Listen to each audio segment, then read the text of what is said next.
Didik TV KPM. Baik, masih lagi menyaksikan Menengah Rendah bersama dengan saya Akmal Nazri dan juga Cikgu Afifah kita. Cikgu, jom kita sambung kelas kita. Okey, baik. Jom kita sambung tajuk yang seterusnya. Okey, kita akan membincangkan tentang contoh-contoh kerjasama ekonomi antarabangsa berkaitan sumber semula jadi. Okey. Okey, kita akan lihat satu persatu. Okey, contoh kerjasama ekonomi antarabangsa yang pertama. Okey, simbol ini merupakan simbol pertubuhan negara-negara Asia Tenggara atau dikenali sebagai Association of Southeast Asian Nations ASEAN. Okey, ini simbolnya. Okey, ini dia punya detail. Okey, fokus kerjasama melibatkan aspek pendidikan, pelancongan, penyelidikan dan pembangunan atau dikenali sebagai R&D. Okey, kerjasama ekonomi serantau ini ditubuhkan pada tahun 1967 dan dianggotai oleh 10 buah negara Asia Tenggara. Okey, berikut merupakan negara-negara yang telah saya senaraikan. Okey, dan antara negara tersebut adalah negara Malaysia lah. Okey, baik, kita akan teruskan dengan simbol yang kedua. Ini merupakan simbol segitiga pertumbuhan Indonesia, Malaysia dan Singapura atau dikenali sebagai IMSGT. Oh, okey. Okey. Baik, ini dia punya maklumat. Fokus kerjasama melibatkan aspek perdagangan, perindustrian, pertanian, perikanan dan juga pelancongan. Okey, kerjasama ini ditubuhkan pada tahun 1992 dan dianggotai oleh 8 buah kawasan negeri seperti yang telah disenaraikan.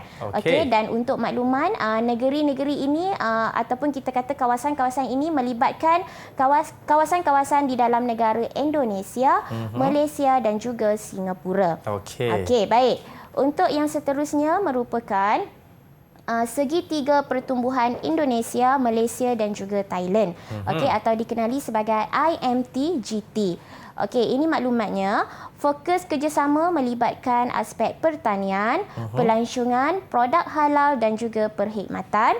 Okey, kerjasama ini ditubuhkan pada tahun 1994. Okey, dia dianggotai oleh 10 buah wilayah di Sumatera, 8 buah negeri di Semenanjung Malaysia dan juga 4 buah wilayah di selatan Thailand. Okey, kerana dia melibatkan 3 buah negara, Indonesia, Malaysia dan juga Thailand. Okey. Baik, yang seterusnya merupakan Kesatuan Eropah atau dikenali sebagai European Union, EU. Okey, ini dia punya simbol dia. Okey, alright. Fokus kerjasama melibatkan perniagaan dan juga perdagangan. Okey, komuniti ini ditubuhkan pada tahun 1958 dan dianggotai oleh 28 buah negara seperti yang disenaraikan. Okey, melibatkan negara-negara Eropah lah. Okey, negara-negara Eropah bersama kerjasama dengan negara kita Malaysia. Okey, baik. Yang seterusnya adalah, ini cikgu yakinlah ramai murid pernah lihat simbol ini. Pertubuhan Ekonomi Negara-Negara Asia Pasifik atau kita kenali sebagai Asia Pacific Economic Cooperation, APEC, APEC. Okey. Alright, ini dia punya detail.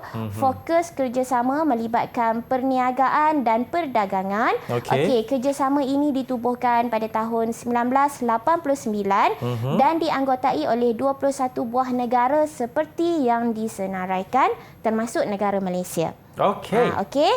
Baik, dan ini adalah yang seterusnya, Pertubuhan Perdagangan Dunia atau kita kenali sebagai World Trade Organization, WTO. Okey, ini dia punya maklumat. Fokus kerjasama melibatkan penyelesaian pertikaian perdagangan dan juga menyokong keperluan negara-negara yang sedang membangun.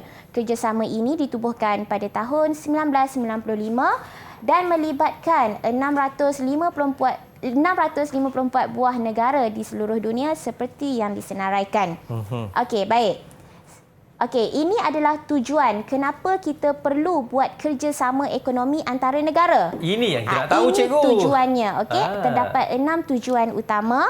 Okey, antaranya bertujuan bagi mengembangkan sektor pendidikan kita.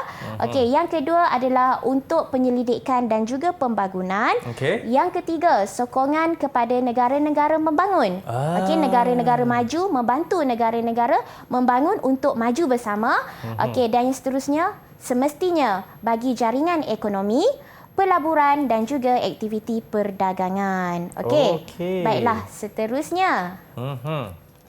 kita pergi ke soalan. Okey, cikgu harap murid-murid cikgu yang sertai kita bersedia untuk soalan yang seterusnya. Okey. Okey, ini soalannya.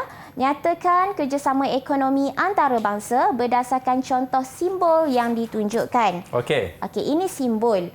Okey, siapa yang nak jawab soalan ni?